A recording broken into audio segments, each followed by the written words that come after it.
I mean, there's a lot of arcades that have just been absolutely razed to the ground, and it's something that we're absolutely losing in like every single community, right? So these games are important, and it's important to keep them accessible to the community. Like, it's important to provide the community with arts and media. And Pinball Pete's is a safe space for Ann Arbor's youth, and I personally feel that we've been losing a lot of those spaces, like he's been saying, with Belmark Lanes, with Quality 16, now Pinball Pete's, among other places. I feel like Ann Arbor is just becoming the space where it's just expensive housing and jewelry stores. There's not a lot of places to go and, you know, just bond, spend time together. And Pete's has been that place for us. And because it's a small business, I mean, you go in there and somebody mentioned, oh, I never get enough tickets. I've been in there and my boys are like, oh, I want that, and I don't have enough tickets, and they, you know, they give it to you anyways. I mean, you don't see that anymore with any of the big businesses and stuff. So, be really sad to see Pete's go. There's a real eclectic group of people here that I think is representative of Pinball Pete's culture. We got some young people, we got some old timers, some real pinball wizards. I've been going to Pinball Pete's for a long time, and I do mean a damn long time. It's been about 30 years. I just want to say that when you're walking down those stairs, like, it's a lot more than just my memories. It's a legacy. Okay? They don't make arcades like Pinball Pete's anymore. Because its proximity to campus makes it an important cultural center for the youth. It's a place that I can go where, as an adult, I can have just as much fun as my children. I'm not just suffering through them, enjoying their time there.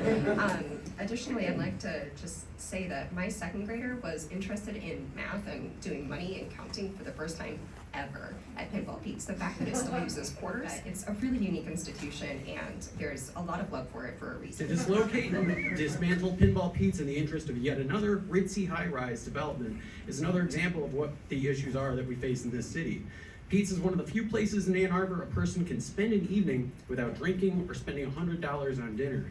As you create more gaudy high-rises and private parking, you ruin the very reasons a person might want to move to this city. One thing that is really critical, I think, that is overlooked in this conversation is that we have a commercial space crisis in Ann Arbor, where we are massively losing commercial space that is affordable for businesses, which means that the residents in these new high-rises do not have places to go, and businesses are turning over and dying. I see the least diverse panel of gentrifiers ever.